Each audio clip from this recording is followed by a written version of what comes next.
Santé toujours, on va parler maintenant des bébés puisque la maternité de l'hôpital de Saint-Vincent-de-Paul, c'est à Lille, a ouvert une salle d'accouchement entièrement adaptée à tout type de handicap. C'est un parcours de soins qui est une première dans la région des Hauts-de-France. Pour en parler, j'ai le plaisir d'accueillir le docteur Aline Delgrange. Bonjour, merci d'avoir répondu présent. Je rappelle que vous êtes gynécologue obstétricien dans cette maternité qui a d'ailleurs reçu en 2014 le label Ami des bébés. Alors quelle est l'idée de départ de ce parcours du soin où on s'occupe, on s'intéresse au handicap, notamment chez la femme qui va attendre un bel événement? On s'est rendu compte il y a quelques années, au décours du suivi de plusieurs patientes, qu'on avait une offre de soins qui n'était pas adaptée à leur pathologie, à leur projet. Et de ce fait, on s'est rapproché des médecins et des ergothérapeutes de notre service, des médecins rééducateurs et des ergothérapeutes de notre service.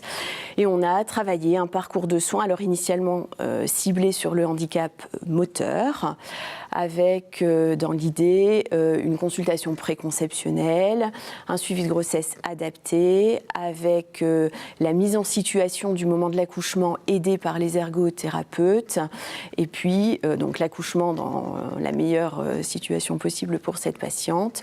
Une chambre totalement adaptée et notamment adaptée à la prise en charge de l'enfant, le bain de l'enfant, etc. Alors justement, excusez-moi de vous couper, mais concrètement, pour qu'on puisse comprendre, donnez-nous quelques exemples où vous vous êtes rendu compte qu'effectivement, la prise en charge, il y avait des choses à retravailler lorsque vous étiez justement, sinon confronté dans cet accueil, dans cette prise en charge. Alors, pour la partie physique, oui, tout simplement, on a évidemment, tous les hôpitaux ont des chambres adaptées aux patientes en situation de handicap. Cette organisation minimale n'est pas suffisante pour une maman qui vient d'accoucher, parce qu'en plus de la place nécessaire dont elle a besoin, il faut qu'elle ait un support adapté pour pouvoir baigner son bébé en sécurité, le porter du lit à la table allongée, etc. C'est l'une des premières situations sur lesquelles on est travaillé, par exemple. Alors je crois qu'il y a une sage-femme qui est en fauteuil roulant, qui a fait beaucoup également, qui s'appelle Béatrice Chamois. Vous avez regardé un petit peu son travail. Elle vous a aidé aussi pour développer effectivement ce projet qui, je le rappelle, est une première dans la région des Hauts-de-France. Alors oui, on est allé voir Béatrice, on est allé visiter sa maternité, on a passé une journée avec elle, elle nous a expliqué la façon dont elle s'y prenait. On a beaucoup appris de la visite chez elle. Et puis on l'a reçue chez nous. Elle a fait la visite de notre établissement.